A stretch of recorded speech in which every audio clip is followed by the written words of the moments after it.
अस्सलाम वालेकुम व्यूअर्स, परवेज़ मान आपको अपने चैनल पे खुश आमदीद कहता है। व्यूअर्स, दुनिया में एक ऐसा कॉन्ट्रैक्ट, ऐसा एग्रीमेंट भी एग्जिस्ट करता है जिसकी अम्ब्रेला के नीचे तमाम आइन, तमाम कवानीन तश्कील पाते हैं। व्यूअर्स, उसी कॉन्ट्रैक्ट की वजह से आज तहजीब इतने अरूज पर है और आज इखलाकी मेयारात दुनिया में पनप रहे हैं। वही कॉन्ट्रैक्ट है जिसकी वजह से आज रसूम व रिवाज निभाए जा रहे हैं और उसी कॉन्ट्रैक्ट के साए तले हम ज़िंदगी के तमाम इखलाकी आदाब व अतवार भी अपनाए हुए हैं, जिसकी तारीख सदियों पुरानी है, हज़ारों साल पर मुहित उसकी तारीख है। लेकिन बदकिस्मती से वो कॉन्ट्रैक्ट हार्ड फॉर्म में कहीं भी मौजूद नहीं है, दुनिया की किसी लाइब्रेरी में मौजूद नहीं है, किसी कॉन्स्टिट्यूशनल इदारे के पास मौजूद नहीं है, किसी दुनिया की पार्लियामेंट के रिकॉर्ड के अंदर वो हार्ड फॉर्म में बाकायदा वो एग्रीमेंट, वो कॉन्ट्रैक्ट मौजूद नहीं है। लेकिन उस कॉन्ट्रैक्ट की खूबसूरती देखिए कि जितने भी दुनिया में कवानीन हैं, आइन हैं, दसातीर हैं, इखलाकी अक़दार हैं, तहज़ीब व तमद्दन है, कल्चर है, रिवायात हैं, रसूम व रिवाज है, इखलाकी अक़दार हैं, रवैये हैं इंसानों के, ये उसी एक कॉन्ट्रैक्ट की अम्ब्रेला के नीचे हैं। आज हम हकूक़ व फ़राइज़ की एक ऐसी लड़ी में परोए जा चुके हैं कि उस अम्ब्रेला से निकलना हमारे लिए मुमकिन ही नहीं है। लेकिन थोड़ी देर के लिए फ़र्ज़ कर लीजिए कि अगर उस कॉन्ट्रैक्ट को अगर हम इस इंसान की ज़िंदगी से, आज के इंसान की ज़िंदगी से उस कॉन्ट्रैक्ट को रिमूव कर दें, उसका तस्वर ही ख़त्म हो जाए, ऐसा समझ लें कि वो है ही नहीं, एग्जिस्ट ही नहीं करता है, तो उसके बाद सिवाय कत्ल गारतगरी, कब्जा ग्रुप, खून खराबा, लड़ाई झगड़े और माइट इज राइट के बगैर बाकी कुछ नहीं बचेगा। ये एक सोशल कॉन्ट्रैक्ट है जो सदियों, हजारों साल पर मुहित जिसकी तारीख है, बल्कि यूं कह लीजिए कि शायद कबल आज तारीख से, जितनी तारीख हमें मालूम है उससे भी पहले से ये मौदा एग्जिस्ट करता है, लेकिन हार्ड फॉर्म में ये कहीं पर भी मौजूद नहीं है।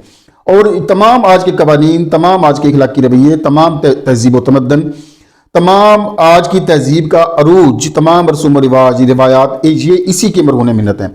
बट अनफॉर्चुनेटली पाकिस्तान में ये एग्रीमेंट, ये कॉन्ट्रैक्ट अपना वजूद खो चुका है और यहाँ पर तोप और बंदूक का राज है। जिसके पास माइट है उसी के पास राइट है। आज इस कॉन्ट्रैक्ट के अपना वजूद खो जाने की वजह से पाकिस्तान के अंदर ना तो कोई दस्तूर नाम की कोई चीज़ रह गई है, ना कोई आइन नाम की कोई चीज़ रह गई है, ना कोई कानून नाम की कोई चीज़ रह गई है, ना इखलाकियात रह गए हैं, ना इखलाकी रवैये रह गए हैं। कौन सा ऐसा इखलाकी रवैया है, कौन सा ऐसा इखलाकी ज़ाब्ता है, कौन सा दुनिया का ऐसा असूल है जो आपको अपने हुकूक से रोकता है? सिर्फ माइट है जो आपको अपने राइट से दस्तबरदार होने पर मजबूर करता है। और आज की जो माइट है, आज की जो ताकत है, आज की जो पावर है, वो गन के पास है और उसी तोप और गन की बुनियाद पर आज हमारे तमाम हुकूक सल्ब कर लिए गए हैं। पाकिस्तान की सूरत हाल एक बनाना रिपब्लिक से भी गई गुजरी है। किसी गए गुजरे मुआशरे में भी इस 21st सेंचुरी में किसी गए गुजरे मुआशरे में भी ऐसे हालात नहीं होते हैं जैसे हालात आज पाकिस्तान में हैं। तो वो सोशल कॉन्ट्रैक्ट जिसकी अम्ब्रेला के नीचे इस वक्त 73 का आइन चल रहा है और उस 73 के आइन के नीचे तमाम कवानीन चल रहे हैं, जब ऊपर से अम्ब्रेला ही नहीं है, वो अम्ब्रेला ही माइट की हो गई है, तो फिर तमाम राइट्स आपके सलब होना कोई ये अचनबे की बात नहीं है। तो फिर हकूक आपके ख़त्म हो जाते हैं, फिर आपके फ़राइज़ ही रह जाते हैं। या तो सरनगू होकर फ़राइज़ अपने अदा कीजिए और या फिर अपने हक़ के लिए खड़े हो जाइए। तो आने वाला इलेक्शन 8 फरवरी को जो होने वाला है वो आपके उसी सोशल कॉन्ट्रैक्ट की रिहैबिलिटेशन का दिन है। उसी सोशल कॉन्ट्रैक्ट को दोबारा से पाकिस्तान के अंदर उसके वजूद को कायम करने का दिन है। याद रखिए व्यूअर्स, अगर वो सोशल कॉन्ट्रैक्ट पाकिस्तान में ना रहा तो कुछ भी बाकी नहीं बचेगा। अगर वो इंसान की ज़िंदगी से निकाल दिया जाए तो पीछे हैवानियत, कत्ल गारतगरी और माइट बाकी बच जाती है। और पाकिस्तान में ये सोशल कॉन्ट्रैक्ट, ये मुआदा इमरानी ख़त्म हो चुका है, अपना वजूद खो चुका है और आज सिर्फ ताकत की हुक्मरानी है, आज सिर्फ बंदूक की हुक्मरानी है, आज सिर्फ तोप की हुक्मरानी है। तो व्यूअर्स, 8 फरवरी का दिन इस कॉन्ट्रैक्ट की रिहैबिलिटेशन और उसकी बहाली का दिन है। आपने निकलना है अपने हक के लिए, अपनी आवाज़ अवान इक़्तिदार तक पहुंचाने के लिए, और वो आवाज़ आपकी आपके वोट के ज़रिए से ही जा सकती है। اصل میں بات یہ ہے کہ جس معاشرے میں ہم رہ رہے ہیں اس کی جمہوری تاریخ محض 104 سال پرانی ہے. اس سے پہلے کلونیل دور 1857 کے بعد 1924 تک رہا. اس سے پہلے اگر ہم 1857 سے پہلے جائیں تو بادشاہت ہے، شہنشاہت ہے، اور بادشاہت اور شہنشاہت کی تاریخ تو ہزاروں سال پر محیط ہے. لیکن جمہوریت کی تاریخ ہمارے اس بڑے صغیر میں، سب کانٹیننٹ میں، اور پھر بالخصوص پاکستان میں صرف 104 سال پرانی ہے. تو قوموں کو پنپنے میں، قوموں کے شعوری لیول کو بلندیوں تک پہنچنے میں، قوموں کے مزاج بننے میں صدیاں لگتی ہیں، ڈیکڈز نہیں لگتے. اوور نائٹ چیزیں چینج نہیں ہوتی ہیں، اوور نائٹ چیزیں تبدیل نہیں ہوتی ہیں، اوور نائٹ آپ کا مزاج تبدیل نہیں ہوتا ہے. یہ صدیاں لگ جاتی ہیں.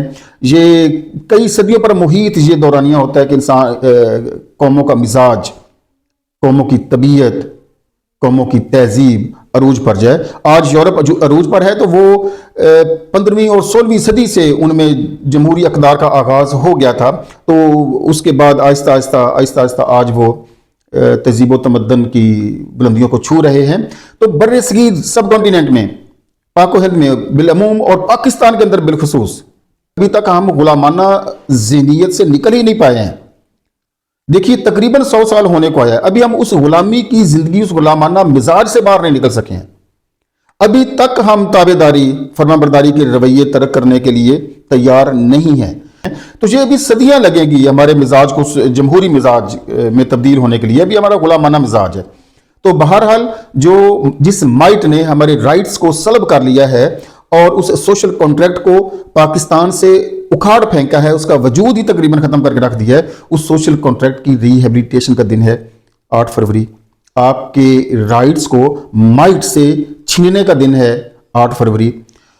آواز ایوان اقتدار تک پہنچانے کا دن ہے 8 فروری. آپ نے نکلنا ہے، ووٹ کرنا ہے، اور ووٹ اسے کرنا ہے جو مائٹ سے آپ کے رائٹس لے کر دے. ہم مائٹ کے غلام نہیں رہیں گے، ہم اپنے رائٹس لیں گے، اور ان رائٹس کے بدلے میں جو فرائض، جو ڈیوٹیز ہمارے اوپر آتی ہیں، ہم وہ ڈیوٹیز بھی سر انجام دیں گے. اور آج ہم سے صرف ڈیوٹیز لی جا رہی ہیں، آج ذمہ داریاں ہم صرف نبھا رہے ہیں، ہمارے حقوق کہیں پر نظر نہیں آ رہے ہیں. کوئی ایک گھر پاکستان کے اندر، کوئی ایک فرد مجھے بتا دیجئے اس وقت جو اس سوشل کانٹریکٹ کے ختم ہو جانے کے بعد آج مائٹ کی زیادتیوں، جبر، ظلم اور تشدد سے ڈائریکٹلی یا انڈائریکٹلی متاثر نہ ہوا ہو. کوئی ایک فرد مجھے بتا دیجیے پورے پاکستان میں، اکراس دا کنٹری، چاہے وہ رائٹ ونگ کا ہے چاہے وہ لیفٹ ونگ کا ہے، کسی نہ کسی طرح سے وہ اس سے متاثر ضرور ہوا ہے. تو what I want to convey you my audience, my viewers، آپ نے 8 فروری کو نکلنا ہے، ووٹ کرنا ہے، اور ووٹ اسے کرنا ہے جو مائٹ سے آپ کا رائٹ لے کر آپ کو دلائے. یہ ہمارے رائٹ کی جنگ ہے. ہم نے اپنے حقوق لینے ہیں، ہم نے اپنے حقوق سلب نہیں ہونے دینے ہیں. آج جمہور کے حقوق سلب ہو رہے ہیں. آج جمہوریت نام کی چیز ہی نہیں ہے ادھر کوئی بھی. صرف مائٹ ہے جو ہمارے اوپر حکومت کر رہی ہے، گن ہے جو ہماری کنپٹی پر رکھی ہوئی ہے اور ہمیں ہانکے جا رہے ہیں اس گن کے ذریعے سے. تو ہم مزید بھیڑ بکریاں نہیں بنیں گے. اور ویورز، آپ نے بھی بھیڑ بکریوں والے رویے ترک کرنے ہیں. 8 فروری کو ووٹ کرنا ہے، اور ووٹ اسے کرنا ہے جو آپ کے رائٹ آپ کو لے کر دے اور آپ کی آواز بنے، آپ کا ماؤتھ پیس بنے، بجائے اس کے کہ آپ کے رائٹ سلب کرے. اب تک لیے اتنا ہی. اگلی ویڈیو تک اجازت دیجیے. اللہ حافظ.